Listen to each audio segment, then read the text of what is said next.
All right, we're looking at worksheet 54 today, and it is special right triangles. I also have my little, I hate to call it a cheat sheet, but it totally is. And on my little cheat sheet, I've got my 45, 45, 90 special right triangles with my rules. Remember, in a special right triangle, the two legs are congruent, and the hypotenuse is whatever the legs are times the square root of 2. Now, if I have a leg to find the hypotenuse, I multiply by the square root of 2. And if I need to reverse it, if I'm given the hypotenuse, I simply reverse it by dividing by the square root of 2. And we're going to use our calculators and get estimated answers. Now, if we look at the 30, 60, 90 triangle, it's a little more involved. The short leg is always opposite the 30-degree angle, so that's important. The hypotenuse is twice that, and the long leg is x times the square root of 3. So everything's based off the short leg. I starred that there. And then this is your little sort of cheat sheet. If I need my short leg to go to the hypotenuse, I multiply by 2. But to reverse it, hypotenuse to short leg, I divide by 2. Then this is the one that you probably won't like as much. Short leg to long leg, I multiply by the square root of 3. And then the reverse, if I know the long leg, I need to get back to the short leg, and I divide by the square root of 3. So you always want to go back to the short leg to get to something else. All right, so keep that along, and let's go ahead and pick a couple problems off of this to do. So I will start, well, we'll just start with number 1 here. This is a 45, 45, 90-degree triangle. So that means that these two sides are congruent. So what's A, what's B? B is 2 square roots of 2. You give me the decimal of that if you want. I just went ahead and left it alone. And then this is 2 square root of 2 times the square root of 2. I'm going right off of my sheet. Whatever the leg is, you multiply by the square root of 2. So even though it was already 2 square roots of 2, I'm multiplying by the square root of 2. If you want to think about that, it's a square root of 2 squared. So we end up with a 4. But you can also put that in your calculator. 2 square root 2, close the parentheses, square root 2, and it knows you're multiplying. And there is our 4. Okay, so let's do another one. Let's go straight down and do that next one. Oh, I wanted to bring something up. If I don't put in the closed parentheses, do you see that I get a really different number? Because what your calculator is doing is it is taking the square root of the square root of 2. So if you don't close the parentheses around the root, it will not be correct. So this is what it needs to look like. Close the parentheses, close the parentheses. That gives you the right answer. Otherwise, it takes the square root of the next piece. Okay, this is another 45, 45, 90. I know there's a lot going on, but these are my two legs. So this is also 3 square root of 2 over 2. So let's find x, let's find y. Y is 3 square root of 2 over 2, or you can throw that in the calculator and get me the decimal. This is 3 square root of 2 over 2 times the square root of 2. Now, if I want to put this in the calculator, I need to be pretty careful. The idea is I would have to close those parentheses. But this really is going to end up being 6 over 2, which is 3. Why does that happen? Because these come together and make the square root of 2 squared. So that's going to cancel and leave me 3 times 2 is 6 divided by 2. To put it in the calculator right, and this can be an issue, you would need to type in parentheses, 3 and then your square root of 2, close parentheses on the root and close the numerator there, divided by 2. I would just hit enter. That's the decimal. That's what y is, 2.12. And then if we go take that answer and we multiply by the square root of 2, we end up with a nice number of 3. So I just used the answer that way. I wasn't rounding. Okay, let's go ahead and reverse one. Let's see what's on the back here.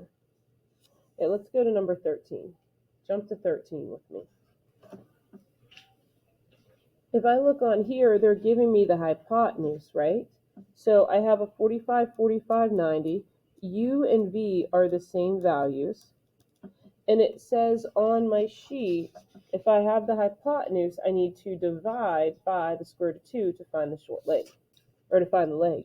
So this would be 8 square root of 2 divided by the square root of 2. That's going to cancel out and just give me 8 for both of those. You want to put it in your calculator, that's fine. 8 square root 2. I would just hit enter, that's my numerator, and then divide by the square root of 2. And there you go, it's 8. So both U and V are 8. All right, let's jump to a 30, 60, 90. Let's go ahead and do the one right above it, number 11. Okay, this is 60, this is 30, so this is my short leg.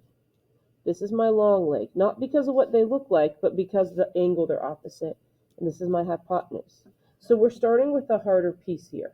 If I have the short leg, it's easy to jump to both of these. I have the long leg, I can't get to the hypotenuse. But on my sheet, the long leg is x squared root of 3, and this is x.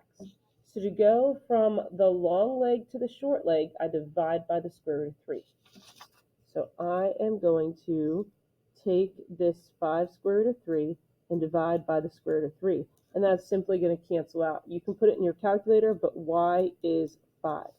Now, if y is 5, to get to the hypotenuse is double that. So to go from the short leg to hypotenuse, you multiply by 2. So this would be 2 times 5, and we get 10. So x is 10. All right, let's pick one more, 30, 60, 90. Let's do number 10. This is your hypotenuse. So here's my short leg. Because it's opposite the 30, here's my long leg. Really important we know the difference there. So we're trying to find x and y. Well, let's use my little sheet. If I have my hypotenuse, the short leg was half of that, right? Because x, 2x.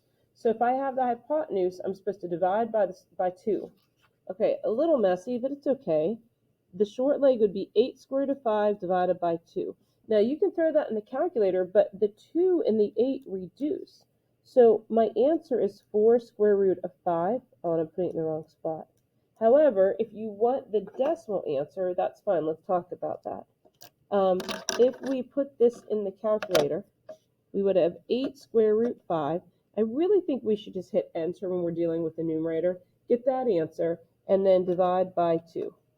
And you can see that I get 8.9. Okay, so let's write that down, about 8.9. All right, well, let's see if that's equivalent. Let's take that 4 times the square root of 5, and look, I get that 8.9 again, okay? So either answer is acceptable for us. Now, if I know my short leg, and we estimated that to be about 8.9, to find the long leg, we're going to take that 8.9 and we're going to multiply by the square root of 3. Let me show you that real quick. Short leg is x. This is that times the square root of 3. So if I know the short leg, to get the long leg, I multiply by the square root of 3. So if I have the 8.9, I'm just going to use my prior answer right here. I'm going to multiply that by the square root of 3. And I get 15.5. About 15.5. Now, if I kept that 4 square root of 5 times the square root of 3, that would be 4 square root of 15, if I went the exact. But we haven't really worked with roots. But if I type in 4 square root of 15, and I did it right, try that again, I would get that 15.5 also. So I'm fine with you giving the radical answers until we work with roots. Okay, so that is your worksheet. You need to pay attention to what you have and what you're looking for.